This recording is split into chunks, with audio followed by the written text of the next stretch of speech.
আমাদের সমাজে লাইলাতুল কদরকে নিয়ে কয়েকটি বিভ্রান্তিকর যে আমলগুলো যেগুলোকে বেদাত বলা যায় আমাদের সমাজে প্রচলিত, এই বিষয়ে এখন সংক্ষিপ্ত বলবো। এক নাম্বার হচ্ছে লাইলাতুল কদরকে নির্দিষ্ট করে নেওয়া যে 27 রাতে লাইলাতুল কদর হয়। 27 রাতে লাইলাতুল কদর হয় এই মর্মে নির্দিষ্টভাবে রাসূল সাল্লাল্লাহু আলাইহি ওয়াসাল্লামের পক্ষ থেকে কিছুই প্রমাণিত নয়। রাসূল সাল্লাল্লাহু আলাইহি ওয়াসাল্লামের পক্ষ থেকে সহিহভাবে যেটা প্রমাণিত যে লাইলাতুল কদর রমজানে হয়, শেষ দশকের বিজোড় রাত্রিতে খুঁজতে হবে। কোন নির্দিষ্ট রাত রাসূল সাল্লাল্লাহু আলাইহি ওয়াসাল্লাম করে দিয়ে যাননি লাইলাতুল কদরের জন্য। সুতরাং নির্দিষ্টভাবে 27 রাত্রিতে লাইলাতুল কদর খোঁজা রাসূল সাল্লাল্লাহু আলাইহি ওয়াসাল্লামের সুন্নাত বিরোধী। তার যদি প্রয়োজন হয় রমজানের শেষ 10 রাত্রিতে জাগরণ করার, তাহলে আপনি কে শুধু 27 রাত্রিতে জাগরণ করার? যেই লোকের পূর্বের এবং পরের সকল গুনাহ ক্ষমা করা হয়েছে, তিনি শেষ 10 রাত্রিতে পরিশ্রম করছেন পরিবার পরিজন নিয়ে, আহল পরিবার নিয়ে আল্লাহর রহমত এবং বরকত হাসিল করার জন্য।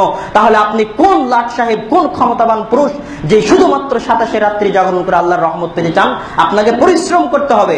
নবীকে যদি পরিশ্রম করা লাগে তো আপনাকেও পরিশ্রম করতে হবে।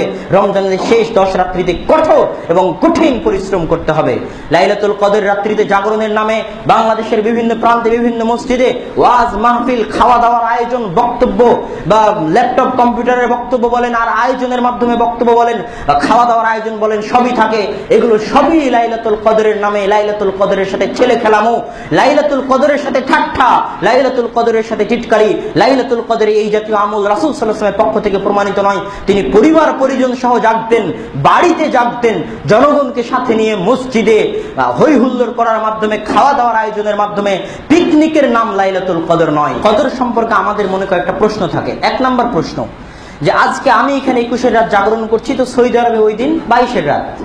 আজকে আমি এখানে বিভিন্ন পৃথিবীর বিভিন্ন জায়গায় বিভিন্ন দিন হচ্ছে লাইলাতুল কদরের, তাহলে নির্দিষ্ট হবে লাইলাতুল কদর কোন দিনে? এটা একটা মানুষের ব্রেনের স্বাভাবিক প্রশ্ন।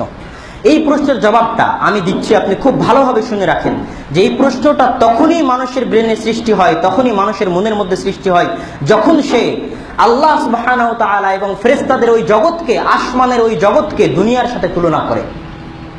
আজকের দুনিয়ায় 24 ঘন্টায় দিন রাত হচ্ছে, কিয়ামতের দিন এর চাইতে বড় দিন হবে, যেই দিনের হাজার হাজার বছর হবে, সূর্য ডুববেই না।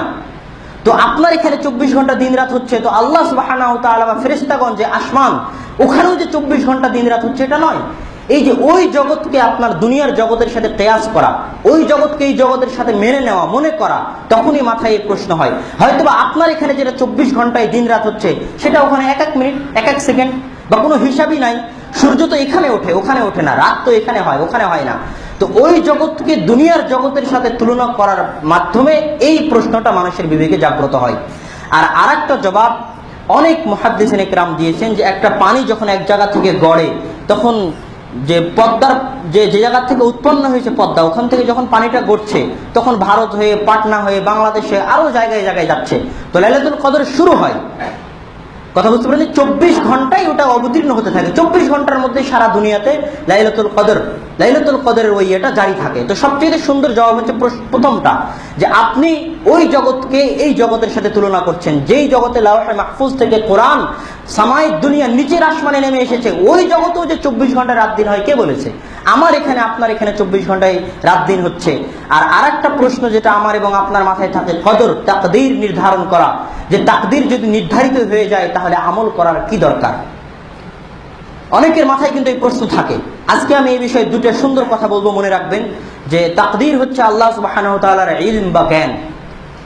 উদাহরণ দিয়ে বোঝাই যে আপনি জানেন যে একটা ট্রেন 2 নম্বর ঢাকার কমলাপুর রেল স্টেশনে 2 নম্বর প্ল্যাটফর্মে 7:30 মিনিটে এসে পৌঁছবে। যদি ট্রেনটা ঠিক 7:30 মিনিটে এসে পৌঁছে, তাহলে ট্রেনটা কি আপনার জানার কারণে এসে পৌঁছলো না স্বাভাবিক গতিতেই পৌঁছলো? যদি 7:30 না পৌঁছে, কোনো অ্যাক্সিডেন্টের কারণে দেরি হয়, তাহলে কি ট্রেনটা বাধ্য 7:30 মিনিটে পৌঁছতে? আধা ঘন্টা লেট হয়ে গেল। কিন্তু যদি 7:30 মিনিটেই পৌঁছে, আপনি জানেন যে 7:30 মিনিটে পৌঁছবে, কিন্তু যখন আধা ঘন্টা লেট হলো অ্যাক্সিডেন্টের কারণে, তখন কিন্তু আপনি জানেন না। পরে যখন আবার ওখান থেকে ফোন করে জানা যাচ্ছে যে না, এখানে ট্রেনের একটা সমস্যা হয়েছে, আধা ঘন্টা পরে পৌঁছবে, তখন আপনি আবার জানছেন। তো আল্লাহ সুবহানাহু ওয়া তাআলার ইলম, এই যে আধা ঘন্টা পরে লেট হবে, এটা আপনি জানছেন না, পরে জানছেন। আল্লাহ এটা আগে থেকেই জানেন। তো আপনি কি করবেন না করবেন, এটা আল্লাহর ইলম, জ্ঞান। তার জ্ঞান এত গভীর, এত বেশি যে আপনি কি করবেন না করবেন এটা আল্লাহ সুবহানাহু ওয়া তাআলা আগে থেকেই জানেন, তার জানার জন্য আপনি করতে বাধ্য নন। আপনি স্বেচ্ছাতেই করছেন, ভালো করেন খারাপ করেন, আল্লাহ সুবহানাহু ওয়া তাআলা আপনাকে করতে বাধ্য করেন না, আপনি স্বেচ্ছাতেই করছেন। এই শরীরের ক্ষমতা আল্লাহ সুবহানাহু ওয়া তাআলার দেওয়া, কিন্তু যে কাজটা আপনি করছেন এই কাজটা স্বেচ্ছায় করছেন, কিন্তু আল্লাহ সুবহানাহু ওয়া তাআলার জ্ঞান এত গভীর এত বেশি, তিনি আলিম, যে তিনি আপনার করাটা জানেন, তিনি তো আপনাকে সৃষ্টি করেছেন। সুতরাং তার জানার জন্য আপনি করতে বাধ্য নন, আপনি নিজের ইচ্ছায় আমল করে নিজের আমল নামা নিজেই ঠিক করছেন, তারই বদৌলতে আপনি জান্নাতে এবং জাহান্নামে যাবেন। আর আল্লাহ সুবহানাহু ওয়া তাআলা তাকদীর কেন নির্ধারিত করলেন? তাকদীর নির্ধারিত করার সবচাইতে বড় যেটা গুরুত্বপূর্ণ